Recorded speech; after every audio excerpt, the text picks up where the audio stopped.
ce tutoriel. Donc ici, il était question de concevoir un programme ou bien d'implémenter un programme modulaire en C qui permet la gestion d'un club. Les spécifications ont été détaillées dans le tuto précédent. Donc jusqu'ici, nous avons une idée globale des différentes fonctionnalités, des différents modules de nos projets. Donc on avait vu, on avait un projet, un module de gestion des membres, un module de gestion des tâches, un module de gestion des ressources, et on aura un grand module pour notre fichier principal en fait. Passer à l'implémentation en langage C. Et puisqu'il s'agit d'un programme modulaire, nous allons départager nos programmes en chaque fichier ayant un rôle bien particulier. Donc déjà, il faut savoir que pour chaque grand module, nous allons créer un fichier d'entête qui va contenir les déclarations ou bien les méthodes. Les méthodes, ce sont les fonctions que nous allons implémenter dans un autre fichier qu'on va appeler .c. Donc pour chacun des modules, on aura un fichier d'entête et un fichier .c. Et à la fin, on aura un grand fichier, un fichier principal en fait, qui va permettre l'exécution et le test de nos fonctions. Allez, nous allons passer. Bon, là j'ai déjà créé un fichier, un dossier qui va contenir nos projets. Bon, je vais l'ouvrir dans VS Code.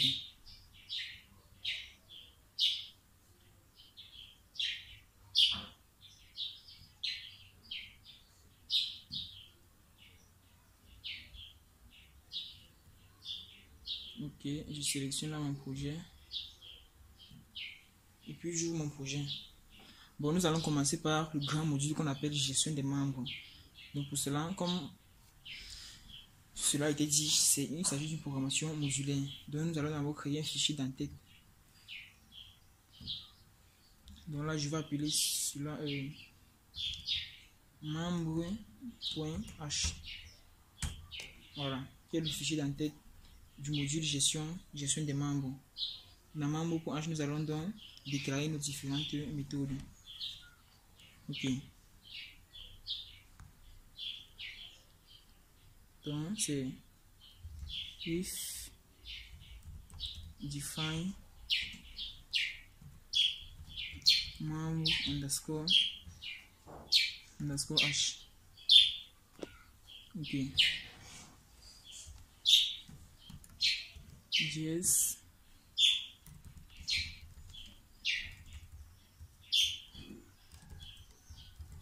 define membre underscore h. Voilà, je vais faire un petit commentaire. On dit structure des données pour un membre. C'est-à-dire une structure qui va définir ce que c'est qu'un membre. Dans la syntaxe, ainsi c'est type def, désolé.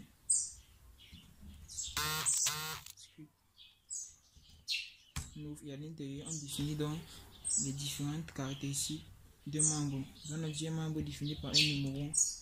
Donc ici, le numéro peut être le matricule du membre. Dans un numéro. Et le nom, c'est un chat. On va dire un chat. Le nom peut aller jusqu'à 50 caractères.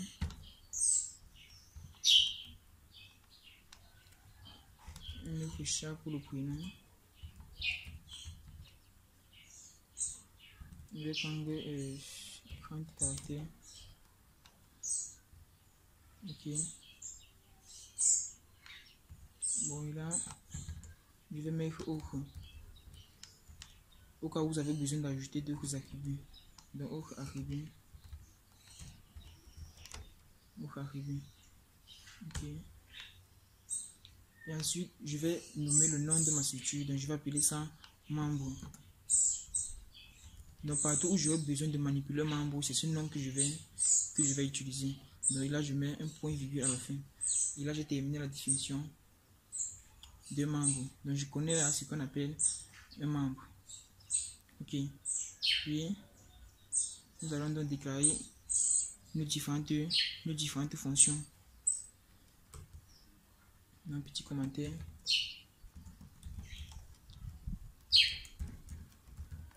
Déclaration de nos fonctions.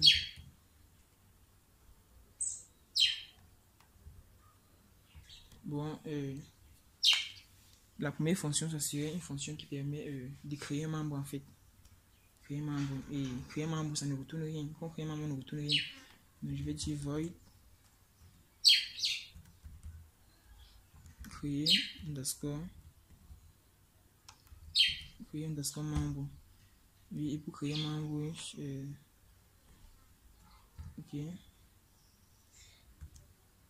Maintenant, une autre fonction pour rechercher un membre dans un club. Je vais dire void search. Je vais dire ici c'est mieux search.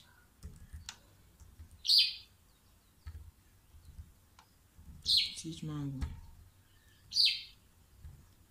Et n'oubliez pas que cette fonction de recherche va rechercher un membre dans notre fichier de stockage en fait. Puisqu'ici déjà nous n'allons pas utiliser les bases de données. Nous allons utiliser plutôt des fichiers pour pouvoir stocker nos informations à long terme. Et nous allons utiliser donc cette fonction de recherche et de création des membres. On se fait au niveau des fichiers. Donc quand on va créer un membre, on va le stocker dans un fichier. Pour chercher un membre, on va le rechercher dans un fichier. Et on met void parce que lorsqu'on va rechercher, on va directement l'afficher à l'écran pour dire oui, effectivement, le membre est présent. Donc c'est la raison pour laquelle nous n'avons pas besoin de retourner. Donc lorsqu'on recherche, si on le trouve, on affiche directement. Ok. Donc en dehors de ça, je pense que bon, nous pouvons aussi ajouter une fonction de suppression. On va dire void supprimer membre. Bon là c'est pour supprimer un membre. Et on peut aussi pouvoir modifier les informations des membres. Voilà. Void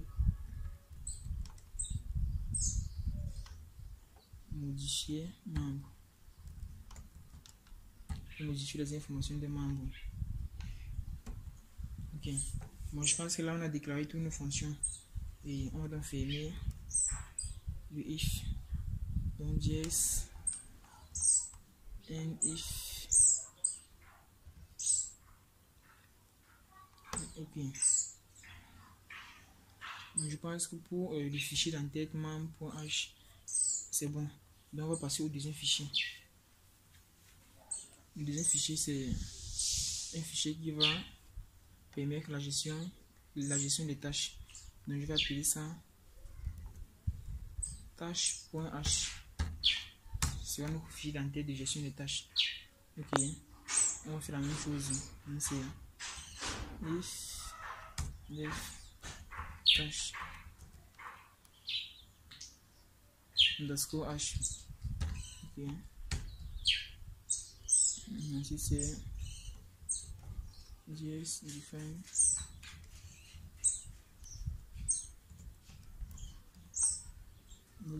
tâche underscore h. Ok. Nous allons faire pareil.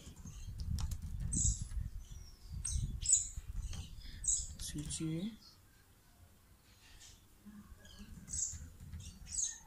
des données pour une tâche.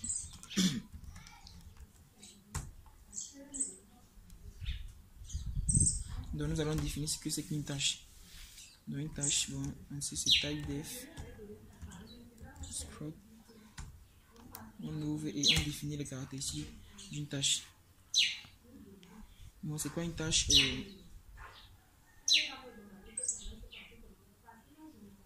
Donc une tâche a quelles caractéristiques?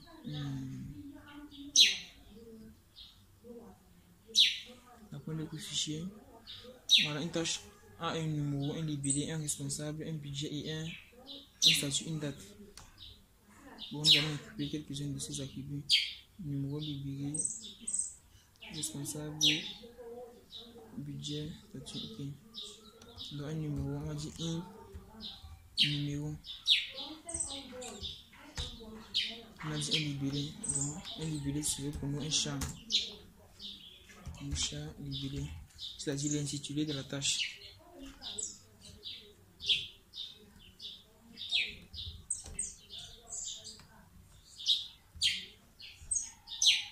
Voilà, et une tâche peut avoir un statut.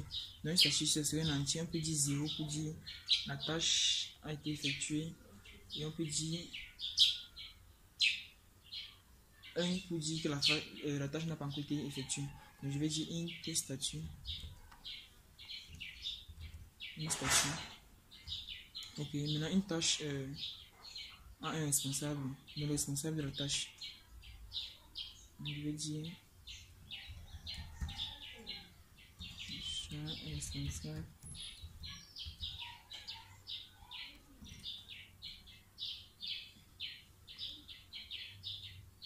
Voilà, c'est le nom du responsable. X50. Underscore. Responsable, non. C'est du nom du responsable. Ok.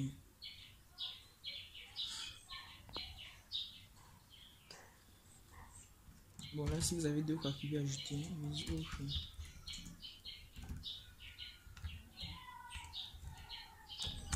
On calcule. Et là, je mets la virgule et je vais mettre tâche comme ceci. Voilà. Donc, c'est ce nom que je vais utiliser pour pouvoir définir une tâche dans la suite de mon programme. Ok. Je fais une virgule ici, pas de virgule. Et je ferme. Puis on va nous déclarer nos différentes méthodes, ou bien les différents sous-modules dans le module de gestion des tâches. Donc on va regarder ensemble.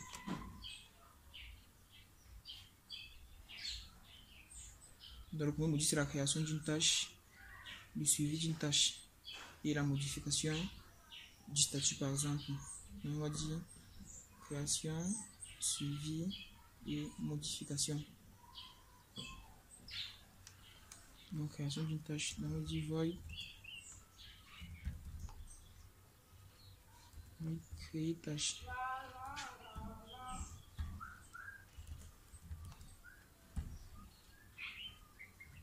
Créer tâche, void modifier.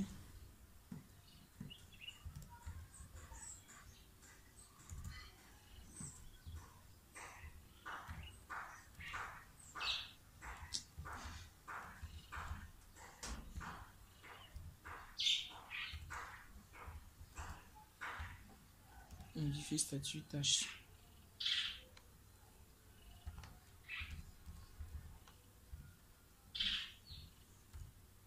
Et la dernière fonction c'était quoi?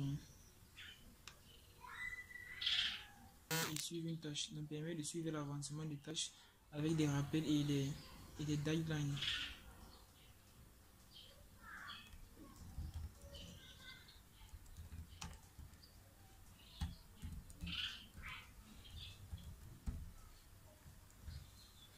Ok, je pense que là on a fini avec nos méthodes.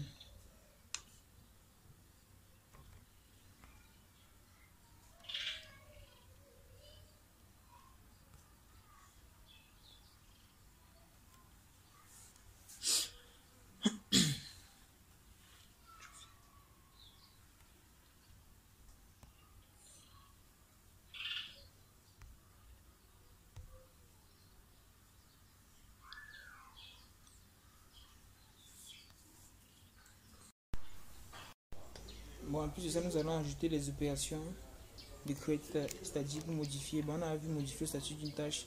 On peut vouloir supprimer une tâche en fait. Donc je vais dire void supprimer tâche.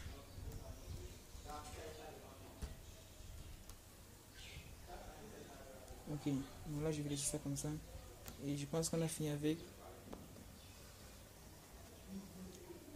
la déclaration des méthodes du module tâche. Ok, on va donc dire end, yes, and if. Ok. Donc je pense que c'est fini avec le fichier. Donc par la suite, nous allons créer un autre fichier.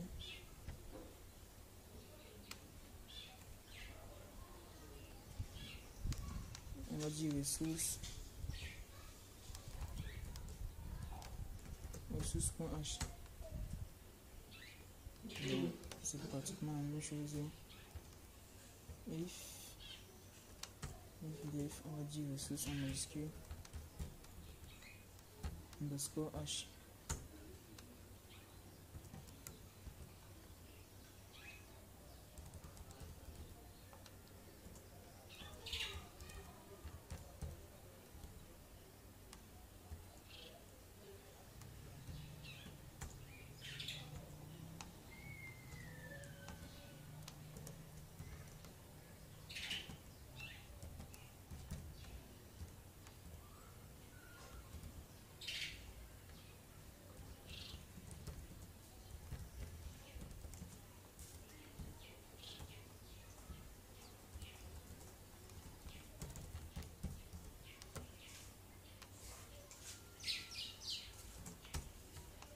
On va définir la structure de données d'une ressource.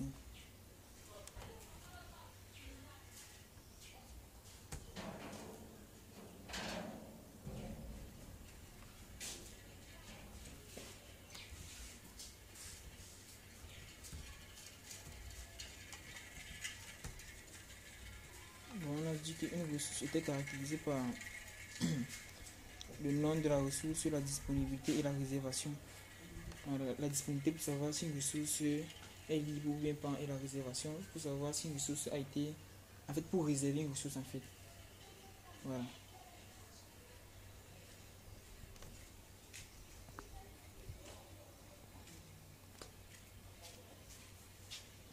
Donc là on va dire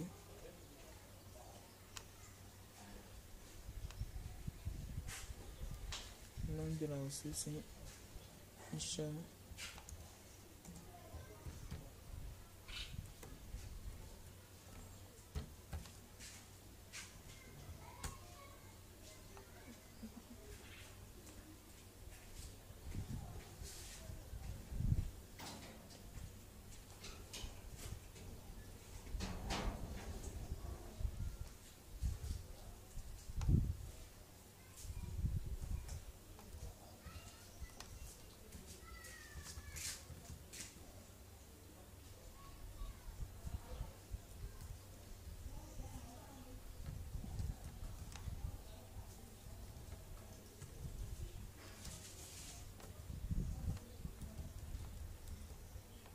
Donc ici la disponibilité c'est un entier en fait.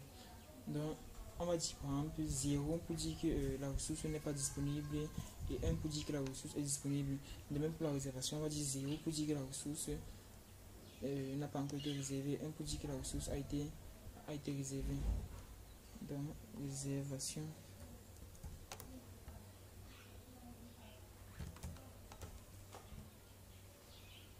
Ok, je pense que c'est tout pour le moment. Et le nom c'est ressource.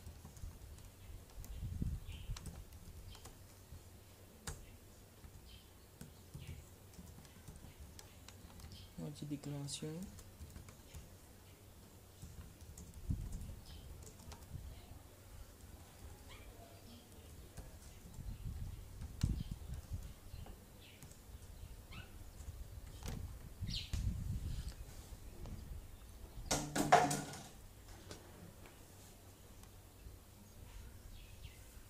Et bien, parmi les méthodes de gestion des ressources, qu'est-ce qu'on avait? Module de gestion des ressources permet de gérer les dons, les équipements et les fournitures. Donc, gestion des ressources, réservation d'une ressource et vérifier la disponibilité d'une ressource. Ok.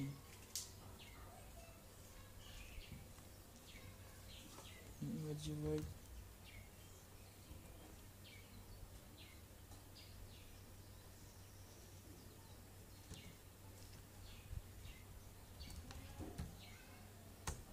Disponibilité ressources.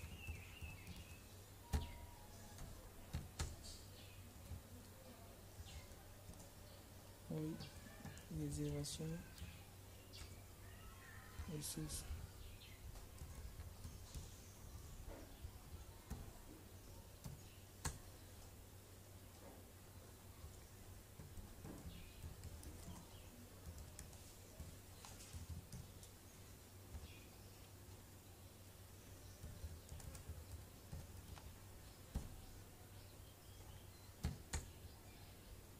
Donc, par contre, on va encore ajouter une autre méthode, par exemple, qui nous permet de créer une ressource. Donc, on va dire void créer ressource.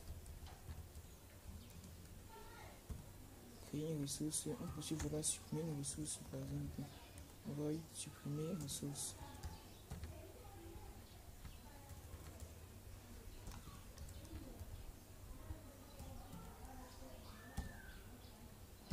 Donc, je pense que pour le moment, voici les différentes méthodes. Bon, au fur et à mesure qu'on va avancer dans, on va voir s'il y a de nouvelles informations qu'on peut ajouter, des nouvelles méthodes ou alors des nouvelles caractéristiques en fait de nos différentes structures. Donc, mais pour le moment, je pense qu'on peut s'arrêter comme ceci et je vais donc fermer mon fichier en tête. Donc, and if. Ok.